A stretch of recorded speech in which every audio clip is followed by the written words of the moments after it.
दोस्तों, स्वागत है हमारे चैनल पर।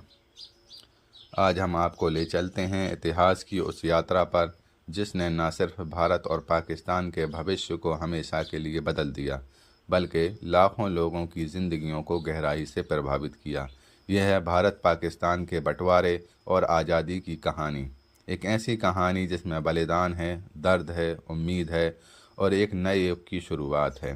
15 अगस्त 1947 वह तारीख थी जब भारत ने 200 साल की गुलामी के बाद आज़ादी की सांस ली, लेकिन इसके साथ आए बंटवारे ने इतिहास के पन्नों को खून और आंसुओं से रंग दिया। ये कहानी सिर्फ तारीखों और घटनाओं की नहीं, बल्कि उन लोगों की भी है जिन्होंने अपने घर, परिवार और अपने सपने खो दिए। ये कहानी है इंसानियत की, हिम्मत की और एकजुटता की। तो तैयार हो जाइए इस ऐतिहासिक और भावनात्मक यात्रा के लिए। अगर आपको इतिहास में रुचि है तो लाइक करना ना भूलें। 18वीं सदी में जब British east India company Bharat में व्यापार के बहाने आई, तब किसी ने नहीं सोचा था कि यह भारत को गुलामी की जंजीरों में जकड़ लेगी। 1757 में प्लासी की लड़ाई ने ब्रिटिश शासन की नींव रखी।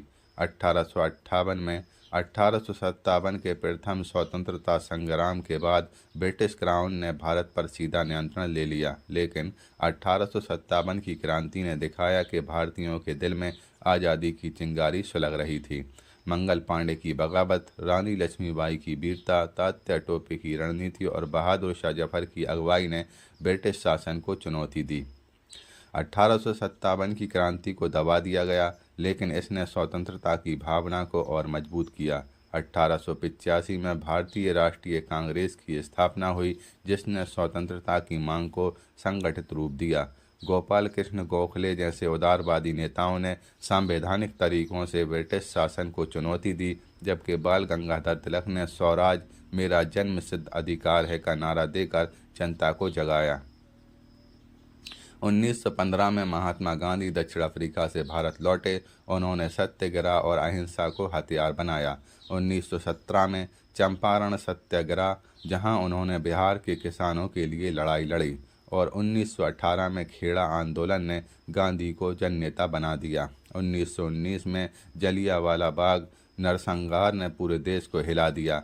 अमृतसर में जनरल डायर ने निहत्थे लोगों पर गोली चलवाई, जिसमें सैकड़ों लोग मारे गए। इस घटना ने स्वतंत्रता संग्राम को और तेज कर दिया। 1920 में गांधी ने असहयोग आंदोलन शुरू किया, जिसमें लोगों ने ब्रिटिश स्कूलों, अदालतों और सामानों का बहिष्कार किया। 1930 में दांडी नमक सत्याग्रह ने ब्रिटिश नमक कानून को चुनौती दी।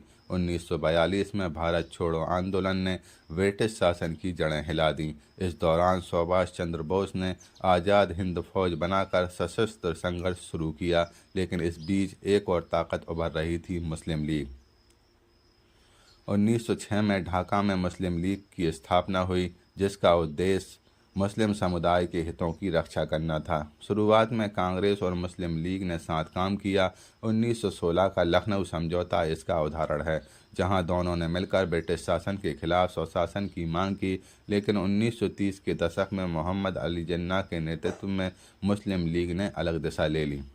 जिन्ना का मानना था कि हिंदू और मुस्लिम एक साथ नहीं रह सकते। उन्होंने दो राष्ट्र सिद्धांत दिया, जिसमें कहा गया हिंदू और मुस्लिम दो अलग अलग राष्ट्र हैं, जिनके रीति रिवाज, संस्कृति और धर्म अलग अलग हैं। 1933 में चौधरी रहमत अली ने पाकिस्तान शब्द गढ़ा, जो पंजाब, अफगान प्रांत, कश्मीर, सिंध और बलूचिस्तान से मिलकर बना। 1940 में लाहौर में मुस्लिम लीग की सभा में पाकिस्तान प्रस्ताव पास हुआ। इस प्रस्ताव में मांग की गई कि मुस्लिम बहुल क्षेत्रों को मिलाकर एक अलग देश बनाया जाए। कांग्रेस ने इस मांग का विरोध किया। गांधी और नेहरू अखंड भारत के पक्ष में थे। गांधी का मानना था कि हिंदू मुस्लिम एकता ही भारत की ताकत है, लेकिन ब्रिटिश सरकार की फूट डालो और राज करो नीति ने सांप्रदायिक तनाव को बढ़ावा दिया। 1937 के प्रांतीय चुनाव में कांग्रेस को भारी जीत मिली, लेकिन मुस्लिम लीग को कम सीटें मिलने से जिन्ना को लगने लगा कि मुस्लिम हितों की रक्षा के लिए अलग राष्ट्र जरूरी है। द्वितीय विश्व युद्ध 1939 से 1945 ने स्थिति को और जटिल कर दिया। ब्रिटेन ने भारत को युद्ध में शामिल किया, लेकिन कांग्रेस ने इसका विरोध किया। 1942 में क्रिप्स मिशन ने भारत को स्वशासन का प्रस्ताव दिया, लेकिन यह विफल रहा। 1946 में कैबिनेट मिशन ने एकजुट भारत में सत्ता हस्तांतरण का सुझाव दिया, लेकिन कांग्रेस और मुस्लिम लीग के बीच सहमति नहीं बन पाई। 16 अगस्त 1946 को मुस्लिम लीग ने डायरेक्ट एक्शन डे का ऐलान किया, जिसमें अलग पाकिस्तान की मांग को बल देने के लिए प्रदर्शन किए गए, लेकिन कोलकाता में यह प्रदर्शन ग्रेट कलकत्ता किलिंग में बदल गया, जिसमें 4000 से ज़्यादा लोग मारे गए। 1947 तक ब्रिटेन आर्थिक और सैन्य रूप से कमज़ोर हो चुका था। द्वितीय विश्व युद्ध ने उनकी ताकत तोड़ दी थी। भारत में बढ़ते आंदोलन, सांप्रदायिक हिंसा और अंतर्राष्ट्रीय दबाव ने उन्हें मजबूर किया कि वे भारत को जल्द से जल्द आज़ादी दें। फरवरी 1947 में लॉर्ड माउंटबेटन भारत के अंतिम वायसराय बने। उन्होंने तेज़ी से काम शुरू किया और 3 जून 1947 को माउंटबेटन प्लान की घोषणा की। इस योजना के तहत भारत को 2 देशों में बांटा जाना था, भारत और पाकिस्तान। पाकिस्तान में 2 हिस्से होंगे, पश्चिमी पाकिस्तान आज का पाकिस्तान और पूर्वी पाकिस्तान आज का बांग्लादेश। 562 रियासतों को यह विकल्प दिया गया कि वे भारत या पाकिस्तान में शामिल हों या स्वतंत्र रहें। सीमा तय करने का जिम्मा सिरिल रेडक्लिफ को दिया गया। रेडक्लिफ, जो भारत के बारे में ज़्यादा नहीं जानते थे, मात्र 6 हफ्तों में पंजाब और बंगाल को बांटने वाली रेखा खींची, जिसे रेडक्लिफ लाइन कहा जाता है। रेडक्लिफ लाइन ने लाखों लोगों की जिंदगियां बदल दी। पंजाब में सिख और मुस्लिम समुदाय बढ़ गए, बंगाल में हिंदू और मुस्लिम क्षेत्र अलग हो गए, नदियां, नहरें और रेलवे लाइनें बढ़ गईं। कई गांव और शहर ऐसे थे जहां सीमा उनके बीच से गुजर गई। कश्मीर, हैदराबाद और जूनागढ़ जैसी रियासतों का भविष्य अनिश्चित था। माउंटबेटन ने आज़ादी की तारीख को 1948 से घटाकर 15 अगस्त 1947 कर दिया। इस जल्दबाजी ने बंटवारे को और जटिल और दुखद बना दिया।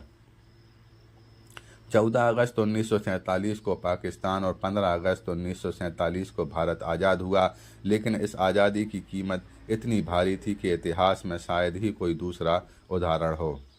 बंटवारे की घोषणा के साथ ही पंजाब और बंगाल में सांप्रदायिक हिंसा भड़क उठी।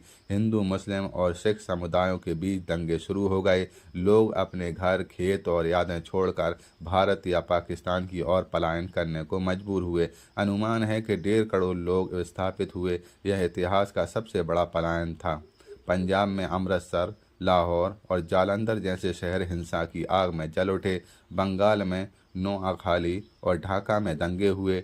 ट्रेनें, जो पहले जीवन का प्रतीक थीं, अब मौत का रास्ता बन गईं।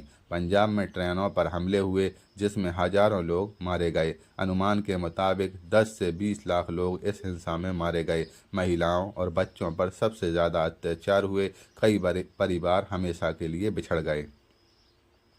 इस त्रासदी के बीच कुछ कहानियां इंसानियत की मिसाल बनी, जैसे लाहौर में एक मुस्लिम परिवार ने अपने हिंदू पड़ोसियों को अपने घर में छिपाकर उनकी जान बचाई। अमृतसर में सिखों ने मुस्लिम परिवारों को सुरक्षित रास्ता दिया।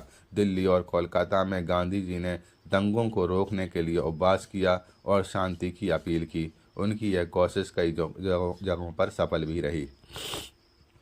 लेकिन बंटवारे का दर्द सिर्फ हिंसा तक सीमित नहीं था। लाखों शरणार्थियों को एक नए देश में नई शुरुआत करनी पड़ी। भारत और पाकिस्तान दोनों ने शरणार्थी कैंप बनाए, लेकिन संसाधनों की कमी और अव्यवस्था ने इनकी मुश्किलें और बढ़ा दी।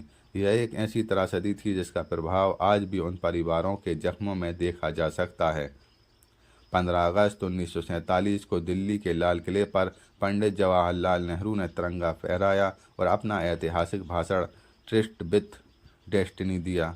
यह वह पल था जब भारत ने 200 साल की गुलामी के बाद आज़ादी की सांस ली। उसी तरह 14 अगस्त को कराची में मोहम्मद अली जिन्ना ने पाकिस्तान का स्वागत किया, लेकिन आज़ादी के साथ चुनौतियां भी थीं। भारत को 562 रियासतों को एकजुट करने की चुनौती थी। सरदार वल्लभ भाई पटेल और बीपी मेनन ने इस काम को बखूबी अंजाम दिया। जूनागढ़ और हैदराबाद जैसी रियासतों को भारत में शामिल किया, लेकिन कश्मीर का मुद्दा अनसुलझा रहा। कश्मीर के राजा हरि सिंह ने पहले स्वतंत्र रहने का फैसला किया, लेकिन पाकिस्तानी कबायलियों के हमले के बाद उन्होंने भारत में विलय का फैसला किया। 1947 में कश्मीर पर पहला भारत पाक युद्ध शुरू हुआ, जो आज तक एक विवादित मुद्दा है। पाकिस्तान को भी अपनी चुनौतियां मिलीं, नया देश, नई सरकार और आर्थिक मुश्किलों ने उनके सामने कई सवाल खड़े किए। पूर्वी और पश्चिमी पाकिस्तान के बीच 1600 किलोमीटर की दूरी और सांस्कृतिक अंतर ने समस्याएं पैदा की। यह अंतर 1971 में बांग्लादेश के निर्माण का कारण बना। बंटवारे ने न सिर्फ सीमाएं बांटी बल्कि दिलों को भी बांटा, लेकिन इसने हमारी सांस्कृतिक विरासत को भी प्रभावित किया। उर्दू साहित्य, पंजाबी लोक संगीत और बंगाली संस्कृति पर बंटवारे का गहरा असर पड़ा। लेखकों जैसे शहादत हसन मंटो, खुशवंत सिंह, अमृता प्रीतम ने अपनी रचनाओं में बंटवारे के दर्द को बयान किया। मंटो की कहानी टोबा टेक सिंह और खुशवंत सिंह की किताब ट्रेन टू पाकिस्तान बंटवारे की त्रासदी को जीवंत करती हैं। बॉलीवुड और पाकिस्तानी सिनेमा ने भी बंटवारे की कहानियों को दर्शाया। फिल्में जैसे गदर, एक प्रेम कथा, पार्टीशन और खामोश पानी ने इस दर्द को पर्दे पर उतारा। लेकिन बंटवारे ने हमें एक साझा विरासत भी दी। उर्दू, पंजाबी और हमारी सांस्कृतिक परंपराएं जैसे सूफी संगीत और क्रिकेट हमें एक दूसरे के करीब लाते हैं। बंटवारा एक ऐसी घटना थी जिसने लाखों जिंदगियां बदल दी, लेकिन यह हमें यह भी सिखाता है शांति और सहयोग ही भविष्य है। आज जब हम इतिहास को देखते हैं तो हमें यह समझना होगा कि एकता और इंसानियत ही वह ताकत है जो हमें आगे ले जाएगी। तो दोस्तों, ये थी भारत पाकिस्तान के बंटवारे और आज़ादी की गहन और विस्तृत कहानी। इस कहानी में दुख है, बलिदान है और एक नए युग की शुरुआत है। आपको ये वीडियो कैसी लगी कमेंट में ज़रूर बताएं। क्या आपको लगता है बंटवारा टाला जा सकता था, या आप बंटवारे की कौन सी कहानी को और जानना चाहते हैं? अगर आप चाहते हैं हम किसी और ऐतिहासिक घटना पर वीडियो बनाएं तो हमें कमेंट में ज़रूर बताएं। मिलते हैं अगली वीडियो में।